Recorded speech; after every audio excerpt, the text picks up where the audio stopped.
দরিদ্র মানুষের উপরে অত্যাচারের প্রতিবাদ তারা জীবিত অবস্থায় না করতে পারলেও মৃত্যুর পরে কিভাবে তারা ফিরে আসে? দীননাথ মৃত্যুর পরে তার উপরে হয়ে যাওয়া অন্যায়ের প্রতিশোধ ঠিক কিভাবে নিতে পারল? আদৌ পারল কি? সেই নিয়েই এবারের ভৌতিক গল্প জয়দীপ চক্রবর্তীর কলমে মৃত্যুটা স্বাভাবিক নয়। শুরু হচ্ছে ভৌতিক গল্প মৃত্যুটা স্বাভাবিক নয়।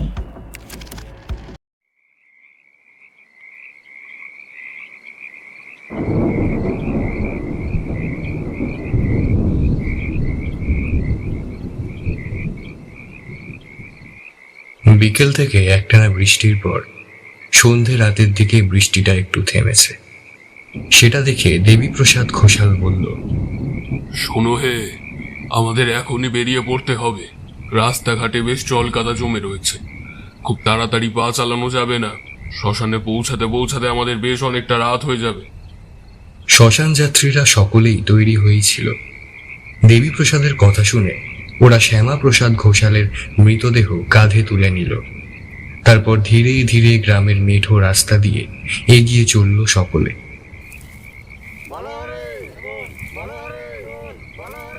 এই শ্মশান যাত্রীদের মধ্যে শ্যামাপ্রসাদের ছেলে, ভাই, পাড়াপড়শি, পরিচিত বন্ধু বান্ধব, আত্মীয় স্বজন ছাড়াও পুরোহিত অতুল চক্রবর্তী ও তন্ত্র সাধক অমিয় রঞ্জন মুখার্জিও রয়েছেন। সব সাধনা সহ তন্ত্রের বিভিন্ন শাখায় সিদ্ধি লাভ করেছেন এই অমিয় রঞ্জন। শ্যামাপ্রসাদের বাবা দুর্গাপ্রসাদের সাথে অমিয় রঞ্জনের ভীষণ ভালো সম্পর্ক ছিল। তাই তার ছেলের মৃত্যু সংবাদ শোনা মাত্রই ছুটে এসেছেন অমিয় রঞ্জন। ওনার কাঁধে রয়েছে একটি ঝোলানো ব্যাগ। একটানা অনেকক্ষণ বৃষ্টি হওয়ার ফলে এঁটেল মাটির রাস্তা শিঙ্গি মাগুর মাছের গায়ের মতো পিচ্ছিল হয়ে রয়েছে। খুব সাবধানে ধীরে ধীরে পা ফেলে এগিয়ে যেও সকলে। একটু অসাবধানতায় পা পিছলে কেউ পড়লে তাকে ওই শ্যামাপ্রসাদের সঙ্গী হয়ে চিতায় শায়িত হতে হবে, কিন্তু মনে থাকে যেন। সবার কাছে ছাতা না থাকলেও তান্ত্রিক, পুরোহিত, শ্যামাপ্রসাদের ছেলে, ভাই ও আরো কয়েকজনের কাছে সেটা রয়েছে। শ্যামাপ্রসাদের বেশ বেশ হৃষ্টপুষ্ট চেহারা। নিয়মিত মাছ, মাংস, ঘি, মাখন প্রভৃতি চর্ব, চোষ্য, লেহ, পেয় খেয়ে দেহের ওজন বেশ ভালোই করেছে সে। 7-8 জন মিলে তাকে কাঁধে নিয়ে যেতে একবারে হিমশিম খেয়ে যাচ্ছে। খাটিয়ার সামনের ডান দিকে শ্যামাপ্রসাদের বছর 18 বয়সের ছেলে শিবপ্রসাদ কাঁধ দিয়েছে। তবে তাকে মাঝে মাঝে বিশ্রাম দিচ্ছে তার বন্ধু বান্ধবরা।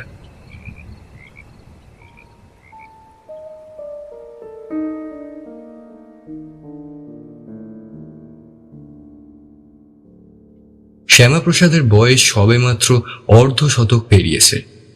শারীরিক দিক দিয়ে সে যথেষ্টই সুস্থ ও সবল ছিল। বাড়ি থেকে ওদের দোকান মাইল 2-1 দূরে। শ্যামাপ্রসাদ ও দেবীপ্রসাদ দুজনেই সেখানে প্রতিদিন পায়ে হেঁটে যাতায়াত করে। তাছাড়া প্রতিদিন সকালে নিয়মিত যোগ ব্যায়াম করত শ্যামাপ্রসাদ। এমন একটা তরতাজা লোক হঠাৎ করে মারা যাওয়াতে পরিবারের সকলে যেমন শোকে ব্যাকুল হয়েছে, তেমন অবাকও হয়েছে তারা। আজ সকালেও যোগ ব্যায়াম সেরে পায়ে হেঁটে দোকান করতে গিয়েছিল। প্রতিদিনের মতন দোকান বন্ধ করে দুপুরবেলা খেতে এসেছিল দুই ভাই। খাওয়া দাওয়া সেরে নিজের ঘরে শ্যামাপ্রসাদ বিশ্রাম নিতে গিয়েছিল। দুই ভাই ও তাদের ছেলে মেয়েকে খাইয়ে দুই যা খেতে বসেছিল একসঙ্গে। এমন সময় শ্যামাপ্রসাদের চিৎকার শুনে ও স্ত্রী সরলা মাঝপথে খাওয়া ছেড়ে বাধ্য হয়েছিল শোবার ঘরে ছুটে যেতে।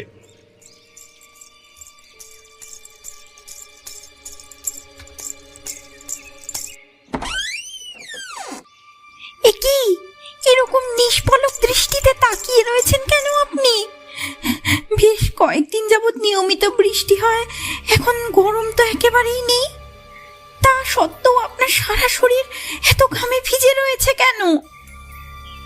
একটা ভয়, একটা আতঙ্ক ছড়িয়ে রয়েছে শ্যামাপ্রসাদের সারা মুখে। বেশ কয়েকবার শ্যামাপ্রসাদকে ডেকে কোনো উত্তর না পেয়ে হৃদকম্পন শুরু হয় সরলার। শুনছেন? শুনতে পাচ্ছেন? কি হলো আপনার? সাড়া দিচ্ছেন না কেন? ঠাকুরপো, ঠাকুরপো, শুনছ? একবার এদিকে এসো না। দেখো তোমার দাদা কেমন করছেন, সাড়া দিচ্ছেন না।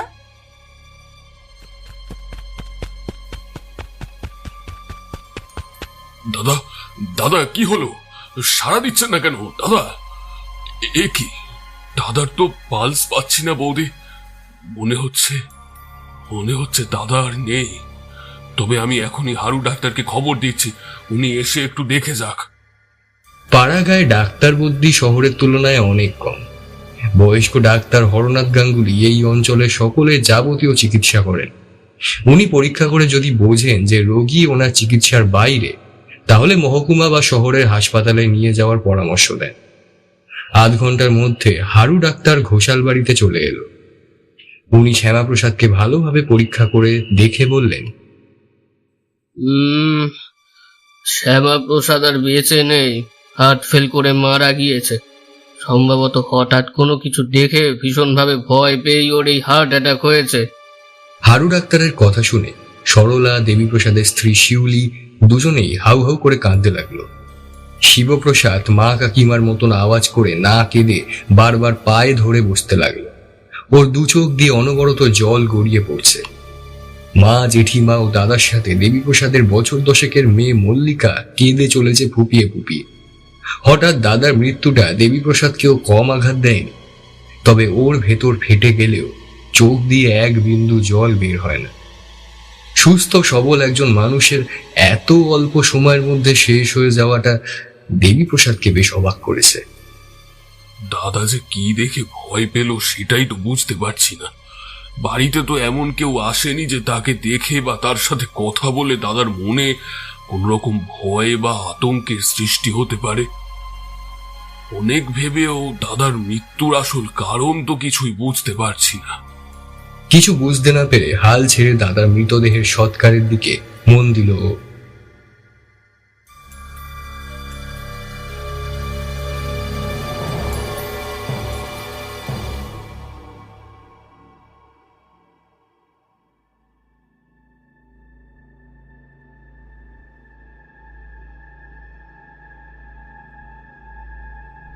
অল্প সময়ের মধ্যে শ্যামাপ্রসাদের মৃত্যু সংবাদটা সারা গ্রাম ছড়িয়ে পড়ল।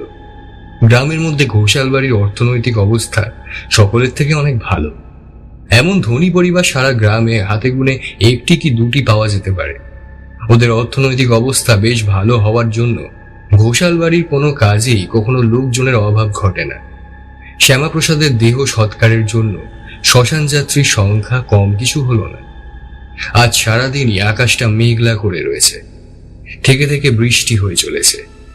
বিকেলের দিকে সেই বৃষ্টি প্রবাহ বেশ বেড়ে গেছে। তার মধ্যে শ্মশান যাত্রার জন্য প্রয়োজনীয় দ্রব্য সামগ্রী সবটাই জোগাড় হয়ে গেল। তবে এত বৃষ্টির মধ্যে তো মৃতদেহ নিয়ে বেরোনো যায় না। তাই বৃষ্টি থামার জন্য অপেক্ষা করতে হলো ওদেরকে। শ্যামাপ্রসাদ ও দেবীপ্রসাদের বাবা দুর্গাপ্রসাদ পৈতৃক সূত্রে জমি জমা বেশ ভালো পরিমাণেই পেয়েছিলেন। তারপর সারা জীবন সৎ পথে পরিশ্রম করে এই জমির পরিমাণ অনেকটাই বৃদ্ধি ঘটিয়েছিলেন দুর্গাপ্রসাদ। জমি জমা দেখাশোনা করা ছাড়াও উনি একটা মুদি সদাইয়ের দোকান করেছিলেন। ক্রমে ক্রমে সেই দোকানের যথেষ্টই ব্যাপ্তি ঘটেছে। বর্তমানে শ্যামাপ্রসাদ ও দেবীপ্রসাদ দুজনে দোকানে বসেও খরিদ্দার সামলাতে হিমশিম খেতে হয়। মুদি দোকান হলেও দৈনন্দিন নিত্য প্রয়োজনীয় প্রায় সকল প্রকার জিনিসই সেই দোকানে পাওয়া যায়। দুর্গাপ্রসাদ ভীষণই দয়ালু মনের অধিকারী ছিলেন। গ্রামের কত মানুষকে যে উনি আর্থিকভাবে সাহায্য করেছেন তা গুণে শেষ করা যাবে না। দুর্গাপ্রসাদের দোকান থেকেই অনেকেই ধারে মাল নিত। তাদের কাউকেই দুর্গাপ্রসাদ কোনোদিনও ধারের টাকা শোধ দেওয়ার জন্য তাগাদা করেন। ফলস্বরূপ অনেকেই ধারে মাল কিনে সেই টাকা আর শোধ করেনি। তবে অর্থনৈতিক অবস্থা ভালো পরিবারকে দুর্গাপ্রসাদ কখনোই ধারে মাল দিত না। বাবার এই দয়া দাক্ষিণ্য ছেলেরা কেউই ভালো চোখে দেখত না। তারা মনে করত বাবা এই রকম দান ধ্যান না করলে আজ তাদের অবস্থা আরো ভালো হতো। দুর্গাপ্রসাদ বেশ রাশভারী লোক ছিলেন। কিছুটা তার ব্যক্তিত্বের জন্য আর কিছুটা সমস্ত সম্পত্তি থেকে বঞ্চিত হওয়ার ভয় বাবার মুখের ওপর কোনো ছেলেই কোনো কথা বলতে পারত না। বাধ্য হয়েই বাবার প্রতিটি সিদ্ধান্ত মেনে নিতে হতো ছেলেদের। দুর্গাপ্রসাদের মৃত্যুর কিছুদিন আগে ওনার স্ত্রী বিয়োগ হয়। তারপর থেকে উনি দোকানে যাওয়া বন্ধ করে দেন। জমি জমা দেখাশোনা ও দোকানের সমস্ত দায়িত্ব ছেলেদের হাতে তুলে দিয়ে উনি ধর্মকর্মে মন দেন। তবে ছেলেরা যেন তার নীতি মেনেই সকল কাজ করে সেই দিকে নজর রেখেছিলেন উনি। সেই সঙ্গে দুর্গাপ্রসাদ তার যাবতীয় সম্পত্তি দুই ছেলের নামে সমানভাবে উইল করে দেন। ওনার মৃত্যুর পর সমস্ত সম্পত্তি ছেলেদের হাতে চলে আসে। দুর্গাপ্রসাদের মৃত্যুতে তার পরিবারের কেউই তেমন দুঃখ শোক অনুভব করেননি। বাবার কড়া শাসন থেকে মুক্তি ও সমস্ত সম্পত্তির অধিকারী হয়ে দুই ছেলেই মনে মনে বেশ খুশি হয়েছিল। শ্বশুরের ভাই ফরমাস থেকে অব্যাহতি পেয়ে আনন্দিত হয়েছিল সরলা ও শিউলি দুজনেই। তবে শ্যামাপ্রসাদ, দেবীপ্রসাদ, সরলা, শিউলি চারজনেই লোক দেখানো শোক প্রকাশ করতে ভোলেন। শ্যামাপ্রসাদের ছেলে একটু অন্যরকম। ঠাকুরদা তার ভীষণই প্রিয় ছিল, তাই দুর্গাপ্রসাদের মৃত্যুতে শিবপ্রসাদ বেশ কষ্ট পেয়েছিল। দেবীপ্রসাদ, শ্যামাপ্রসাদ কেউই ওদের বাবার মতন বড় মনের মানুষ নয়। বাবার মতন দান ধ্যানের ধারে কাছেও গেল না তারা। বাবার সম্পত্তি কিভাবে বাড়ানো যায় তার দিকেই নজর রইল দুই ভাইয়ের। তার জন্য যে কোনো উপায় অবলম্বন করতেই তারা প্রস্তুত। জমি জমা দেখাশোনা, দোকান সামলানো ছাড়াও সুদে টাকা খাটাতে শুরু করলো শ্যামাপ্রসাদ। এই সুদের টাকা খাটানোর ক্ষেত্রে দেবীপ্রসাদ সরাসরি অংশগ্রহণ না করলেও সে দাদাকে বিভিন্নভাবে এই কাজে সাহায্য করত।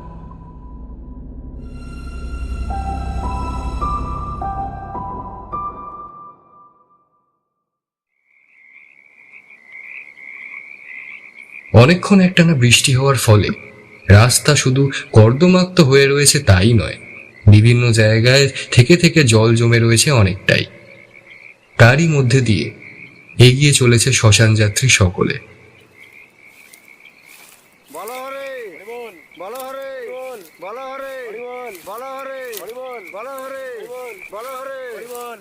অনেকটা পথ শিবপ্রসাদ খাটিয়ায় কাঁধ দেওয়ার পর ওর কাকা দেবীপ্রসাদ ভাইপোকে সরিয়ে দাদার খাটিয়ায় নিজে কাঁধ দিল। দেবীপ্রসাদ সকলের সাথে কিছুটা পথ খাটিয়া বহন করার পরে ঘটল এক আশ্চর্য ঘটনা। দেবীপ্রসাদ অনুভব করলো যে দাদার মাথা তার হাতের দিকে সরে এসেছে। দাদার মাথাটা আমার হাতের দিকে সরে এসেছে দেখছি। মনে হচ্ছে চলার পথে মৃতদেহের খাটিয়াতে যে ঝাঁকুনি হচ্ছে তাই এমনটা হয়েছে। ঘটনাটাকে তেমন গুরুত্ব না দিয়ে এগিয়ে চলল সে। কিন্তু অল্পক্ষণ পরে শুধু দেবীপ্রসাদ নয়, সব বাহিরাই অনুভব করলো যে মৃতদেহ বেশ নড়ছে। এরপর হঠাৎ করে মৃতদেহ সকল বাঁধন ছেড়ে খাটিয়ায় উঠে বসল। আকস্মিক এমন ঘটনা দেখে দেবীপ্রসাদ বেশ ভয় পেয়ে কেঁপে উঠল। ফলস্বরূপ কর্দমাক্ত পিচ্ছিল রাস্তায় কাঁধে অত ভারী বোঝা নিয়ে ভারসাম্য হারিয়ে ফেলে দেবীপ্রসাদ মাটিতে পড়ে গেল। শিবপ্রসাদ কাকার ঠিক পাশে থাকায় ও তৎক্ষণাৎ খাটিয়া ধরে ফেলল। ফলে মৃতদেহ মাটিতে পড়ে গেল না। তন্ত্রসাধক অমিয় রঞ্জনের নির্দেশে সকলে পথের মধ্যে খাটিয়া নামিয়ে রাখল। দেবীপ্রসাদের অবস্থা বেশ সঙ্গীন। পায়ে ও কোমরে বেশ ভালো রকম চোট পেয়েছে সে। এমন অবস্থায় তার শ্মশানে যাওয়ার প্রশ্নই আসে না। তবে বাড়ি থেকে অনেকটা পথ এগিয়ে এসেছে তারা, তাই এখন বাড়ি ফিরে যাওয়াটাও দেবীপ্রসাদের কাছে ভীষণই কষ্টসাধ্য ব্যাপার। গ্রামের রাস্তায় এমনিতেই গাড়ি ঘোড়া কম চলে, মাঝে মধ্যে দু একটা হাতে টানা রিক্সা ও ভ্যান গাড়ি চলতে দেখা যায়। তবে এই ঝড় জলের রাস্তায় কোনো রকম যানবাহনের দেখা পাওয়াই দুষ্কর। অমিয় রঞ্জন কাঁধের ব্যাগ থেকে কি একটা বড়ি বার করে দেবীপ্রসাদের হাতে দিয়ে বললেন, দেবী, তুমি এই ওষুধটা এক্ষুনি খেয়ে নাও, তোমার যন্ত্রণা কিছুটা হলেও লাঘব হবে। ওষুধ গিলে খাওয়ার জন্য খাবার জলের প্রয়োজন, তবে শ্মশান যাত্রীদের কারোর কাছেই খাবার জল ছিল না। তবে পুরোহিত মশাইয়ের কাছে একটা গঙ্গা জলের পাত্র ছিল। অমিয় রঞ্জনের বুদ্ধি শুনে সেখান থেকে জল নিয়ে ওষুধটা খেয়ে নিল দেবীপ্রসাদ। এদিকে মাটিতে নামানো খাটিয়ায় শ্যামাপ্রসাদের মৃতদেহ তখনও খাটিয়ার ওপর স্থির হয়ে বসে রয়েছে। তার নিষ্পলক দৃষ্টি রয়েছে দেবীপ্রসাদের দিকে। মৃতদেহকে হঠাৎ উঠে বসতে দেখে শ্মশান যাত্রীরা সকলেই বেশ ভয় পেয়ে স্থাণুর মতন স্থির হয়ে গিয়েছে। কারোর মুখে কোনো কথা নেই। সেই নিস্তব্ধতা ভেঙে বেশ উত্তেজনার সাথে শিবপ্রসাদ বলল, আরে, আমার বাবা জীবিত, তাই সে উঠে বসেছে। হারু ডাক্তার ভুল বলেছিল, আমার বাবা মারা যায়নি। হ্যাঁ হ্যাঁ, গ্রামের হাতুড়ে ডাক্তারকে দিয়ে কি আর চিকিৎসা হয় নাকি? আমাদের কোনো উপায় নেই বলে ওনার কাছে যেতে হয়। মাটিতে বসে যন্ত্রণায় কাতরাতে কাতরাতে দেবীপ্রসাদও ভাইপোর কথাকে সমর্থন করল। তবে তন্ত্রসাধক অমিয় রঞ্জন ওদের দুজনকে থামিয়ে দিয়ে বলল, তোমাদের ধারণা ভুল। শ্যামা প্রসাদ বেঁচে নেই। সত্যি সত্যি তার মৃত্যু ঘটেছে। হারু ডাক্তারের পরীক্ষার মধ্যে কোনো রকম ভুল নেই। অমিয় রঞ্জন কথাটা বলার পর মৃতদেহের মাথা তার দিকে ঘুরে গেল।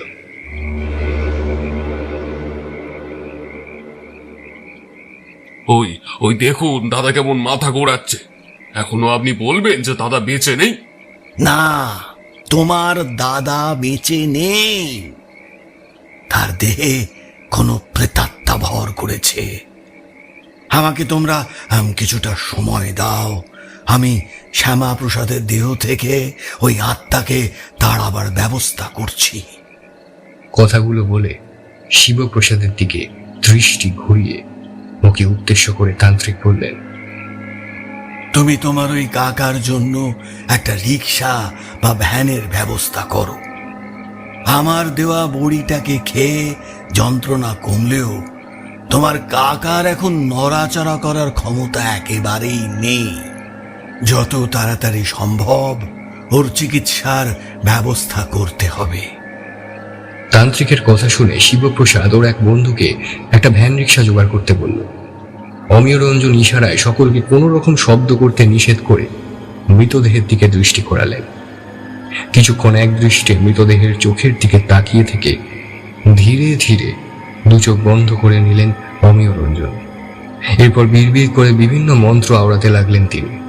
সেই সঙ্গে নিজের কাঁধে থাকা ব্যাগ থেকে এক মুঠো কিছু গুঁড়ো পদার্থ হাতে নিয়ে মৃতদেহের গায়ে ছুঁড়ে মারলেন। তৎক্ষণাৎ একটা বীভৎস আওয়াজ করে উঠল ওই মৃতদেহ। তারপর একটা ভাঙা অধরা গলায় সেই মৃতদেহ বলে উঠল, তুই যতই চেষ্টা কর, আমি শ্যামা প্রসাদের মৃতদেহ ছেড়ে কোথাও যাব না। তোরা আগে আমার। তুই তুই কে? কিভাবে তোর মুক্তি হবে? আমি দীননাথ সামন্ত। শ্যামা প্রসাদ আর দেবী প্রসাদ মিলে আমাকে মেরে একটা শিমুল গাছের নিচে পুঁতে রেখেছে। আমাকে তাড়াতাড়ি ওখান থেকে উদ্ধার কর। আমি আর ওখানে থাকতে পারছি না। কোন শিমুল গাছ? কোথায় আছে সেটা? সবকিছু না জানলে তোকে উদ্ধার করব কিভাবে? এই দেবী প্রসাদ সব জানি। ওকে সাথে করে নিয়ে চল, ওই তোকে শিমুল গাছটা দেখিয়ে দেবে। ঠিক আছে, ঠিক আছে, তুই এখন ওই শ্যামা প্রসাদের দেহটা ছেড়ে দে। আমি কথা দিচ্ছি, তোর মুক্তি না ঘটা পর্যন্ত শ্যামা প্রসাদের দেহ দাহ করা হবে না। বেশ, তাহলে আপাতত আমি এই দেহ ছেড়ে দিচ্ছি। তবে কথাটা যেন মনে থাকে।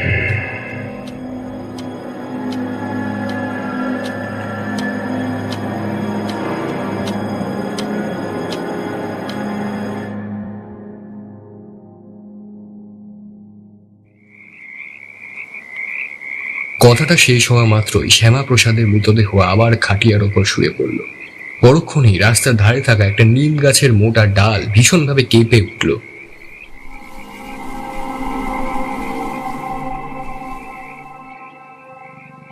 নিস্তব্ধ পরিবেশে যেখানে একটা গাছের পাতাও নড়ছে না, সেখানে অত বড় মোটা একটা গাছের ডালকে ওইভাবে নড়ে উঠেছে দেখে সকলেই বেশ ভয় পেল আর অবাকও হলো তারা। এতক্ষণ চলা কথোপকথন শুনে দেবীপ্রসাদ বুঝতে পেরেছে যে হারু ডাক্তার ভুল কিছু বলেন। তার দাদা সত্যি মারা গিয়েছে। সেই সঙ্গে সে এটাও বুঝতে পেরেছে যে তাদের কুকীর্তি সবার সামনে ফাঁস হতে চলেছে। তান্ত্রিক অমিয় রঞ্জন দেবীপ্রসাদকে জিজ্ঞাসা করলেন, দেবী, তোমার ব্যথাটা এখন কেমন রয়েছে? অনেকটাই কম, তবে নাড়াচাড়া করলে ব্যথা করছে। ভেবেছিলাম রিক্সাটা এলে তোমাকে ওই ডাক্তারখানায় পাঠাবো, কিন্তু এখন সেটা করা যাবে না। তোমাকে এখন আমার সাথে ওই শিমুল গাছটার কাছে যেতে হবে। তুমি যে বড়িটা খেয়েছো তাতে বেশ কিছুক্ষণ তোমার ব্যথা কমই থাকবে। ঘন্টা 5 পর আরেকটা বড়ি খেয়ে নিও, তাহলে আজ রাতে ব্যথায় তেমন কষ্ট পাবে না। কাল দিনের বেলায় ডাক্তার দেখিয়ে নিলেই হবে, বুঝেছ? আমরা এখন 2 ছেলেকে নিয়ে ওই শিমুল গাছটার কাছে যাব। বাকি সবাই শ্মশানে চলে যাও। ওখানে গিয়ে মৃতদেহ দাহ করার চিতা তৈরি করো। তবে আমার নির্দেশ না পাওয়া পর্যন্ত শ্যামাপ্রসাদের দেহ দাহ করবে না। অমিয় রঞ্জনের কথায় সকলে সম্মতি জানালো। শিবপ্রসাদের যে 2জন বন্ধু দেবীপ্রসাদের সাথে যাবে তাদেরকে অমিয় রঞ্জন বললেন, তোমরা ওই আশেপাশের কারোর বাড়ি থেকে একটা শাবল আর একটা কোদাল নিয়ে নিও। ওখানে গিয়ে কিন্তু গর্ত খুঁড়তে হবে।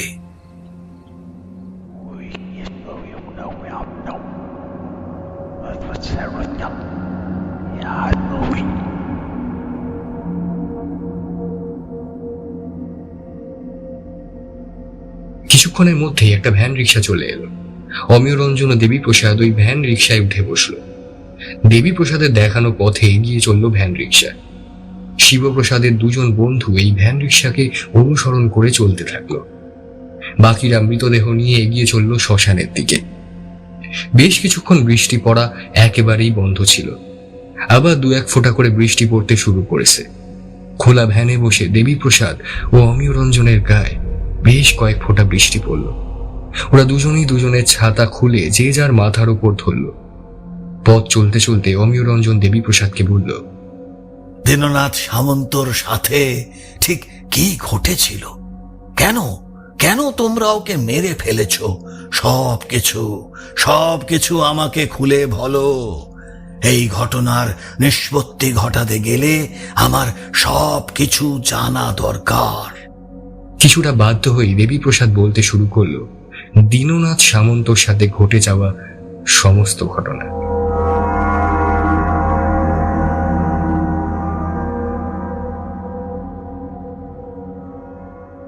দুর্গাপ্রসাদের মৃত্যুর পর দাদা ও আমি বাবার সকল নীতি ও আদর্শকে বিসর্জন দিয়ে অর্থ উপার্জনের দিকে মন দিলাম।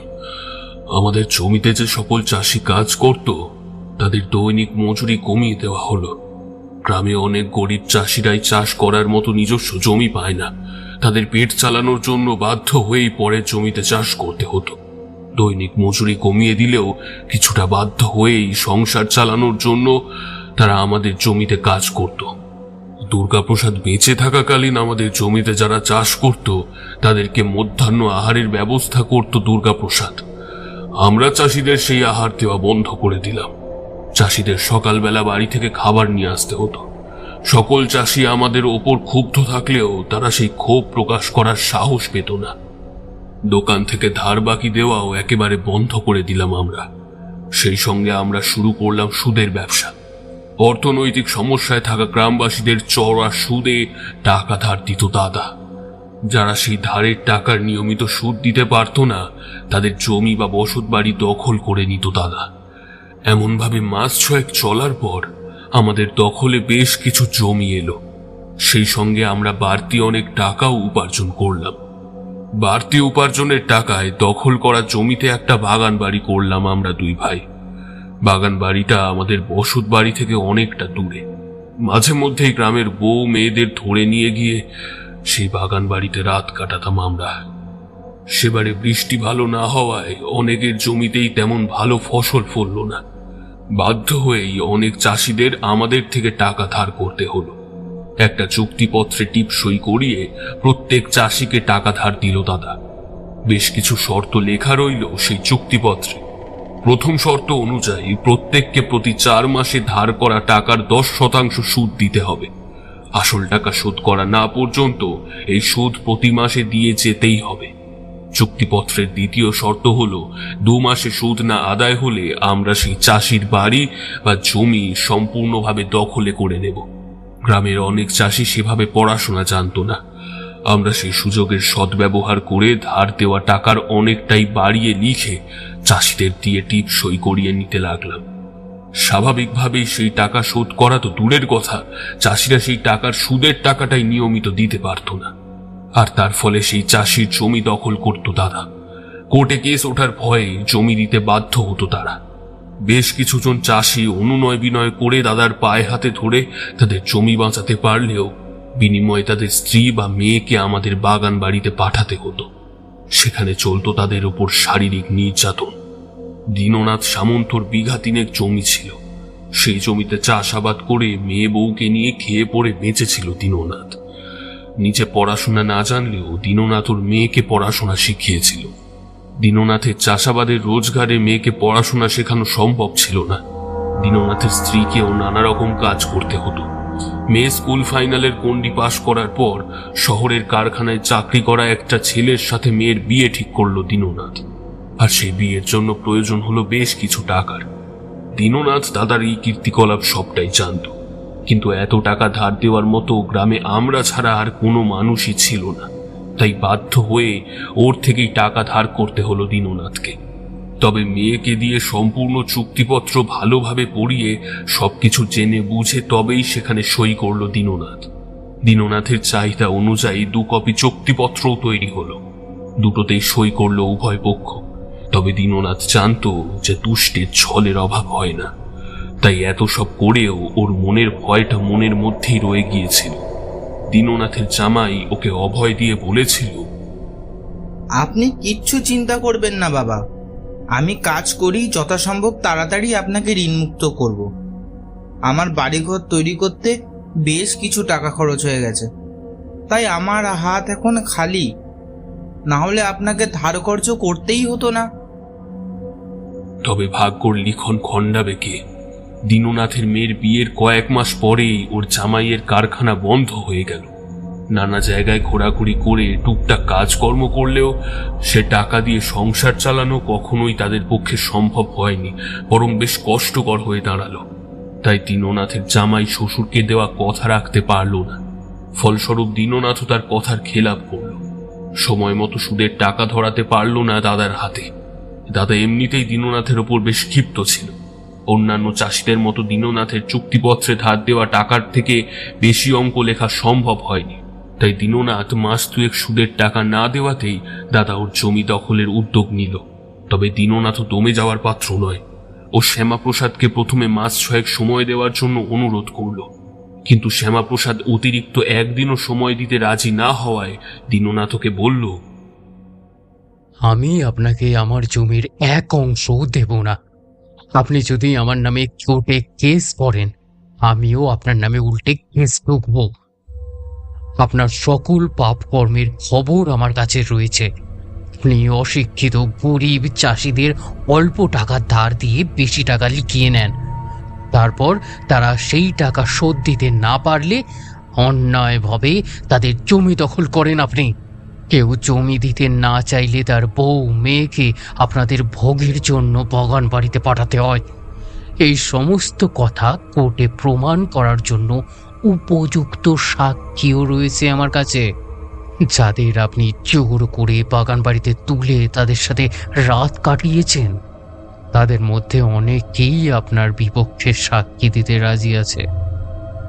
দাদার মুখের ওপর কোনো চাষি আজ অব্দি কথা বলার সাহস পায়নি। এই পর্যন্ত সবাই তাকে ভয় পেয়েই এসেছে। দীননাথের এমন হুমকি, চোখ রাঙিয়ে কথা বলা দাদা একদমই সহ্য করতে পারল না। সেই সঙ্গে দীননাথের কথায় যথেষ্ট ভয়ও পেল। এমন সাহসী চাষির পক্ষে আমাদের বিরুদ্ধে যাওয়াটা অসম্ভব কিছু নয়।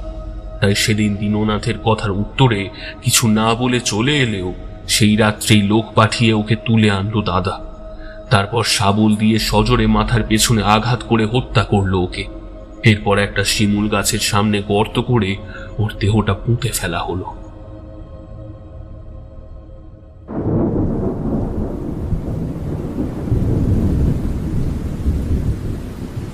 দেবীপ্রসাদের কথা শুনতে শুনতে অমিয় রঞ্জনরা শিমুল গাছের কাছে পৌঁছে গিয়েছে। বৃষ্টির বেগ ক্রমশ বেড়ে এখন আকাশ ভেঙে মুষলধারে পড়তে শুরু করেছে। কোনো ছাতাতেই সেই বৃষ্টি মানছে না, সেই সঙ্গে বজ্রপাত ঘটছে থেকে থেকে। ভ্যানওয়ালা সহ ওরা সকলেই ভিজে কাক ভূষণ্ডী হয়ে গিয়েছে। একটা মেষ কালো অন্ধকার চারিপাশ ঘিরে রয়েছে। মাঝে মাঝে বজ্রপাতের আলো পড়লে একে অপরকে দেখতে পাচ্ছে ওরা। আশেপাশে কেউ কোথাও নেই।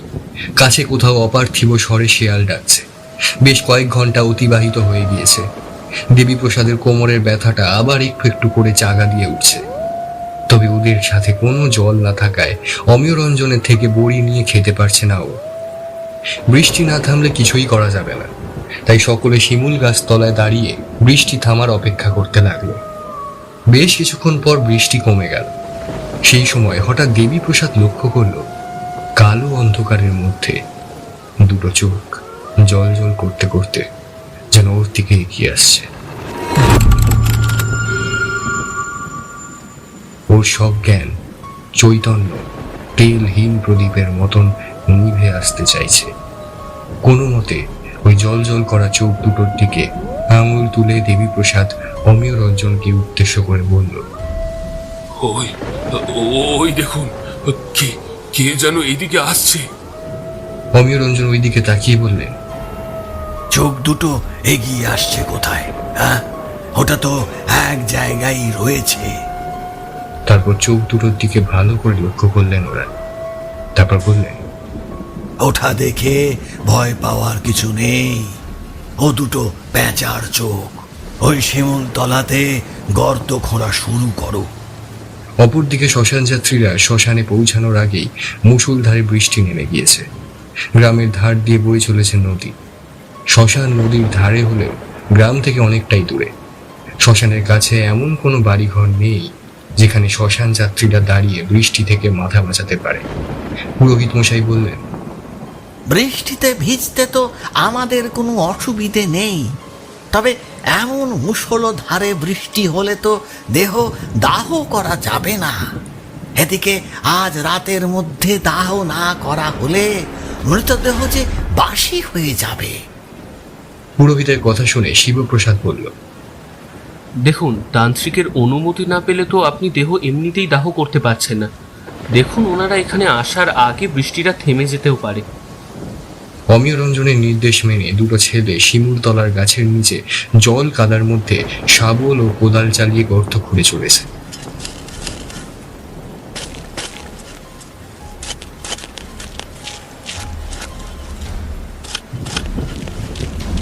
কিছুটা গর্ত করার পর সেখানে একটা নরকঙ্কাল পাওয়া গেল। আর সেই মুহূর্তে ঘটল একটা অভাবনীয় ঘটনা। দীননাথের আত্মা দেবীপ্রসাদের ওপর ভর করল। দেবীপ্রসাদের দুই চোখ রক্তবর্ণ ধারণ করল। তারপর অদ্ভুত কণ্ঠস্বরে দেবীপ্রসাদ বলল, আমি আর ওর শরীর থেকে মরছি না। এই দুই ভাই আমার জীবনটা শেষ করেছে, আমার জমি দখল করে নিয়েছে। ওদের জন্য আমার বোনটা না খেতে পেয়ে মরছে। বড় ভাইটাকে আমি শেষ করেছি, আর এই ছোটটাকেও আমি রেহাই দেব না। ও, শ্যামাপ্রসাদকে তাহলে তুই মেরেছিস? বেটা দুপুরের খাবার খেয়ে ভাত ঘুম দেওয়ার ফিকির করছিল। হঠাৎ আমি ওর সামনে আমার বিবৎসর ভেঙে দাঁড়ালাম। মাথা ফেটে রক্ত বয়ে চলেছে, চোখ দুটো শরীর থেকে ঠিকরে বেরিয়ে আসছে। হঠাৎ এমন চেহারা দেখে শ্যামাপ্রসাদ আর সহ্য করতে পারেনি, হার্ট ফেল করে মারা গিয়েছে। তোর তো প্রতিশোধ নেওয়া হয়ে গেছে। বড় ভাইটাকে প্রাণে মেরেছিস। ছোট ভাইটার যা অবস্থা, তাতে ও আর কোনোদিন সোজা হয়ে দাঁড়াতে পারবে বলে মনে হয় না। আমি দেবী প্রসাদকে বলে তোর জমি ফিরিয়ে দেওয়ার চেষ্টা করছি। সেই সঙ্গে তোর বউয়েরও দেখাশোনার ব্যবস্থা করব।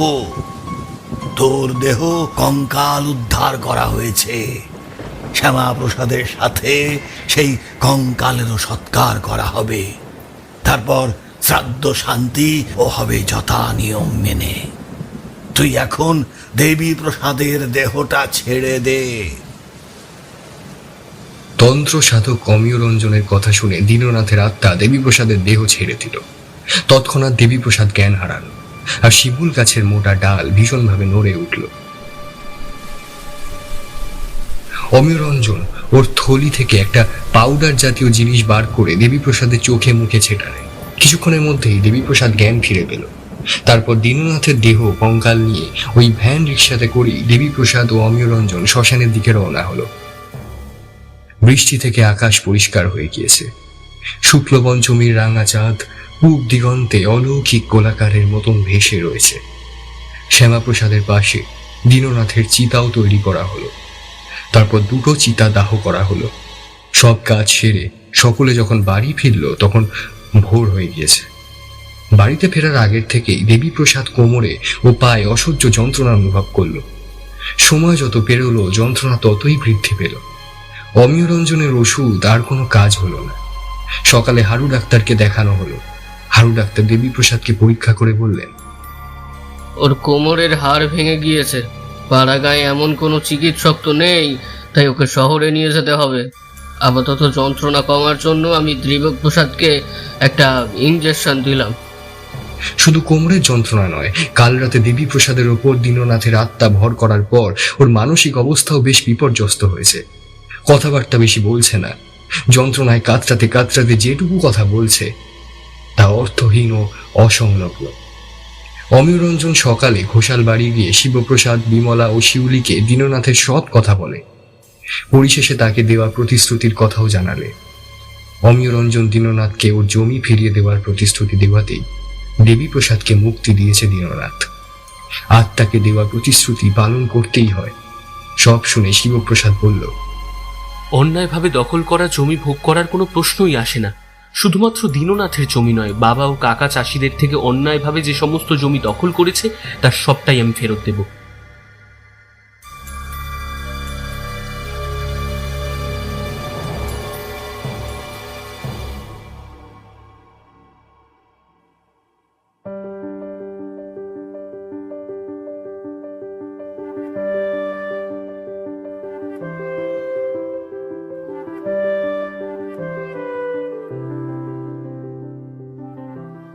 শিবপ্রসাদ ওর কথা রাখল। সকল চাষিদের তাদের জমি ফিরিয়ে দিল ও। দেবীপ্রসাদ আর সুস্থ হয়ে উঠতে পারল না। হুইল চেয়ারে ভর করেই ওকে বাকি জীবনটা কাটাতে হবে। মানসিকভাবেও দেবীপ্রসাদ সম্পূর্ণরূপে সুস্থ নয়, তাই ব্যবসাপত্র যাবতীয় কাজকর্ম থেকে অব্যাহতি দেওয়া হলো ওকে। দোকান চালানো, জমি জমা দেখাশোনা করার মূল দায়িত্ব শিবপ্রসাদের ওপরই পড়ল। মা ও কাকিমা ওকে সাহায্য করলো সাধ্যমতো। ঠাকুরদা দুর্গাপ্রসাদের দেখানো পথেই চলল শিবপ্রসাদ।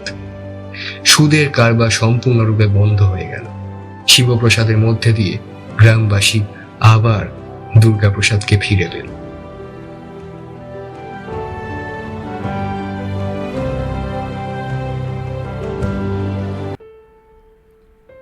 এতক্ষণ তোমরা শুনলে জয়দীপ চক্রবর্তীর লেখা ভৌতিক গল্প মৃত্যুটা স্বাভাবিক নয়।